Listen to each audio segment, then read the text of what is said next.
बेटी मृणालिका, अपनी वरमाला डालो। दीदी मैंने नहीं डालू वरमाला। अगर आप नहीं चाहती हैं तो कोई बात नहीं। वैसे भी हमेशा से सब कुछ पहले आपको ही तो मिला है। मैं तो सौतेली हूँ। कैसी बातें कर रही हो देविका? जाओ तुम पहले जाओ।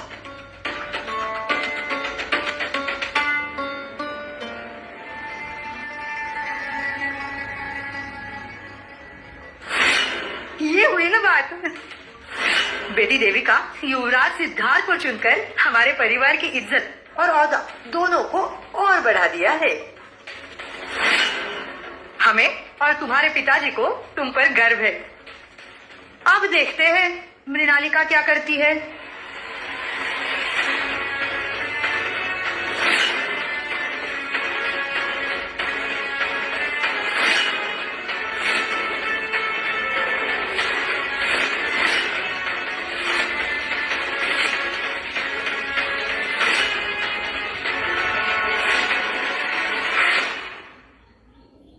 हे भगवान, देखा आपने इस लड़की ने क्या किया? अब इस खानदान की बेटी की शादी हम एक भिखारी से कराएंगे। पैदा होते ही अपने माँ को खा गई और अब जब इस घर से जाने की बात आई तो अपने पिताजी की इज्जत को भी मिट्टी में मिला दी। क्या किया दीदी आपने? इतनी खराब किस्मत कैसे हो सकती है आपकी? इतने सारे कुंवर खड़े हैं आपके सामने और आपने बरमाला भिखारी को डाल दी। इतनी ऐशो आराम की जिंदगी छोड़कर अब आपको मेहनत मजदूरी की जिंदगी जीनी पड़ी। और पिताजी आप कुछ कहते क्यों नहीं? आप ही ने सर पे चढ़ा के रखा इसे। बेवकूफ लड़की, ये तूने क्या किया? जानबूझकर मेरी इज्जत उछालना चाहती है। अब जो होना था वो तो हो गया, लेकिन मुझे आपके लिए बहुत बुरा लग रहा है दीदी। अब हम मना भी नहीं कर सकते, क्योंकि अगर मना किया तो राज्य से निकाल दी जाओगे। अब देखते हैं जागीरदार की बड़ी बेटी इस भिखारी से शादी करती है या नहीं। अरे मना कैसे कर सकती है? ये परंपरा है। अगर मना किया तो इस खानदान से किसी का लेना देना नहीं रहेगा।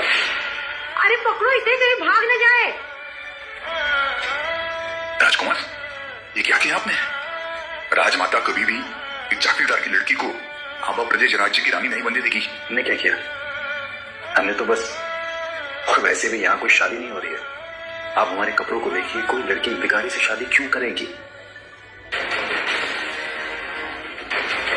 इस प्रथा को मना नहीं कर सकते। पिताजी को देश निकाला मिल जाएगा। वैसे भी हम किसी राजकुमार से भी शादी नहीं करना चाहते। बड़े घर में हम सिर्फ एक गुड़िया बनकर रह जाएंगे। क्या करना चाहिए? मना करने की सोचना भी मत। हम आपसे शादी करने के लिए तैयार हैं।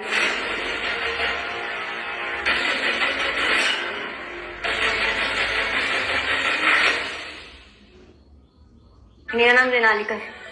आप? जी हम वीर। मैं मृणालिका उदय सिंह राठौड़ इन्हें अपनी मर्जी से अपना पति मानती हूँ। क्या आप सच में हमसे शादी करना चाहती हैं? जी, ये वरमाला आप पर गिरी है तो आप इसे करेंगे। तो आप नहीं करना चाहते? देखिए, हमारे पास आपको देने के लिए कुछ भी नहीं है। हमसे शादी करके आपको बहुत तकलीफें होंगी। शायद कभी कभी भूखे पेट भी सोना पड़ जाए आपको। हम इज्जत तो दे सकते हैं आपको, लेकिन वो ऐश और आराम की जिंदगी शायद नहीं दे पाएंगे। क्या ये सही होगा आप पे? हम दोनों के हाथ पैर बिल्कुल सही सलामत है। हम मेहनत कर कमा सकते हैं, जो चाहे पा सकते हैं। कम में गुजारा कर करके खुश रहा जा सकता है। ये किस तरह की लड़की है जो आज के समय में कम में खुश रहने की बात कर रही है, वो भी एक जागीरदार की बेटी होकर? सोच लो, इस फटीचर से शादी करके खुश रह पाओगे? फिर हमारे पास मत आना। हम तो घर में घुसने भी नहीं देंगे। इस भिखारी को अगर घर में ले लिया तो तुम्हारे पिताजी की क्या इज्जत रह जाएगी? छोटी माँ, इज्जत पैसों से नहीं, इज्जत कर्मों से होती है। वीर ने हमें सब सच बताया है। इनका दिल साफ है। हम इनसे शादी करना चाहते हैं। तुम ऐसा सोच भी कैसे सकती हो? तुम मेरा नाम डुबो देना चाहती हो? मैं ऐसा कभी नहीं होने दूंगा। ये क्या कह रहे हैं जागीरदार साहब आप? अगर अभी ये शादी नहीं हुई तो परंपरा के साथ साथ आपके खानदान का नाम मिट्टी में मिल जाएगा।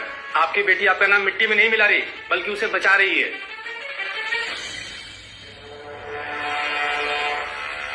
एक बात बताओ, तुम्हारे पास और कोई कपड़े हैं या फिर शादी में भी यही पहन के आने वाले हो?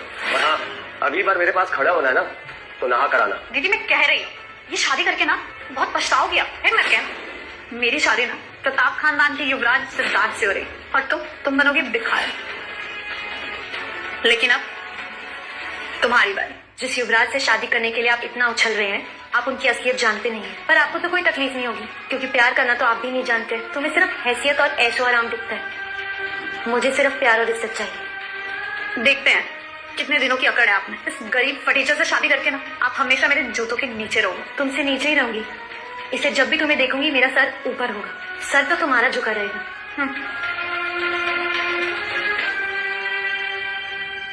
3 दिन बाद यहीं आ जाना, उस दिन हमारी शादी होगी। राजमाता चाहती है कि हम शादी कर लें। ये लड़की दिल की अच्छी है। अगर हमने इससे शादी कर ली तो कम से कम एक ऐसी लड़की से शादी करेंगे जो हमसे शादी करना चाहते हैं, ना कि हमारी राजगद्दी से।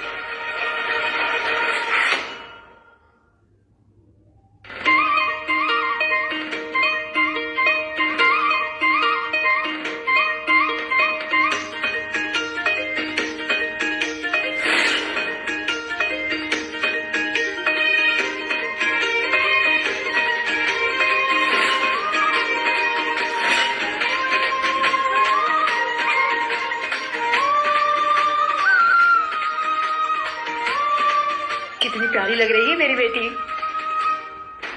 कहीं किसी की नजर न लग जाए।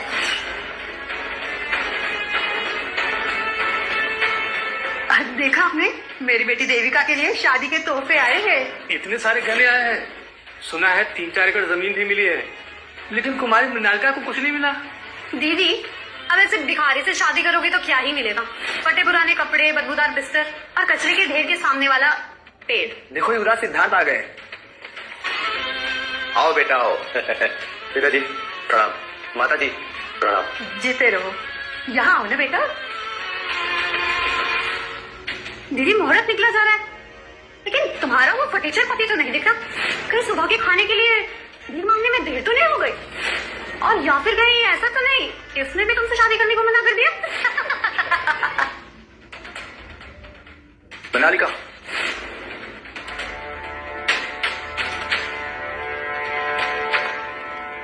माँ, पिताजी प्रणाम।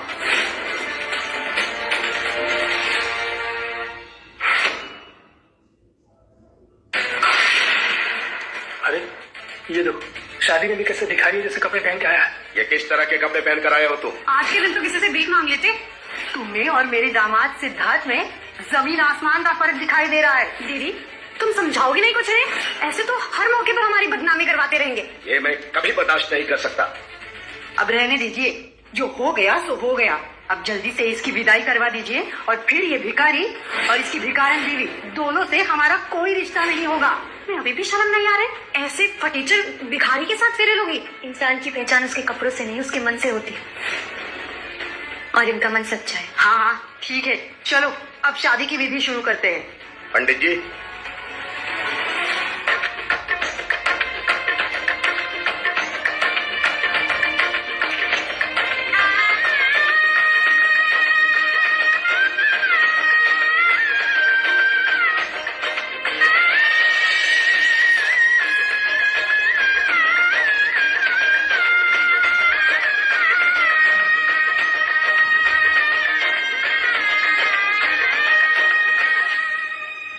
अब ये मत कहना कि अपनी बीवी को तुम पैदल लेकर जाओगे। क्यों नहीं, अब सारी जिंदगी ऐसे ही तो मेहनत करनी है, अभी से शुरू कर सकते हैं।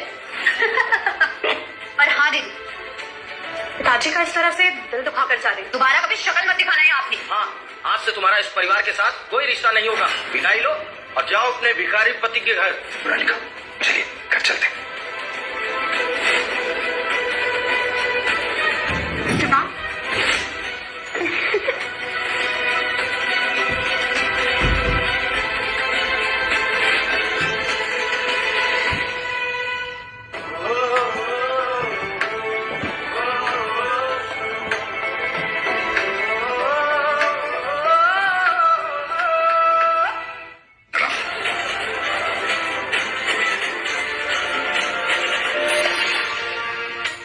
यही जगह मिली थी आपको?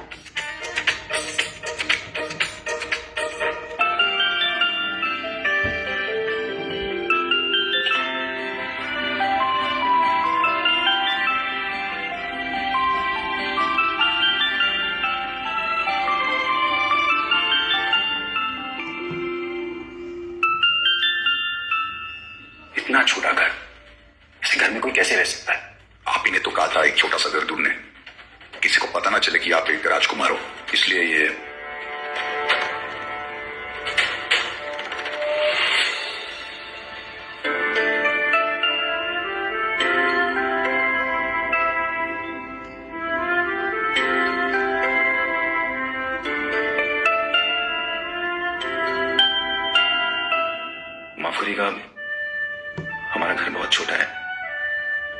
छोटा है पर हमारा है, और कम से कम सर पर छत है।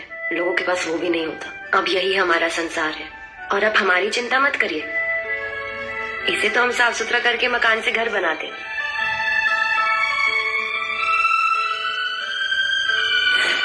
ये हमारे बाबा की आखिरी निशानी है, जो अब हम आपको सौंपते हैं।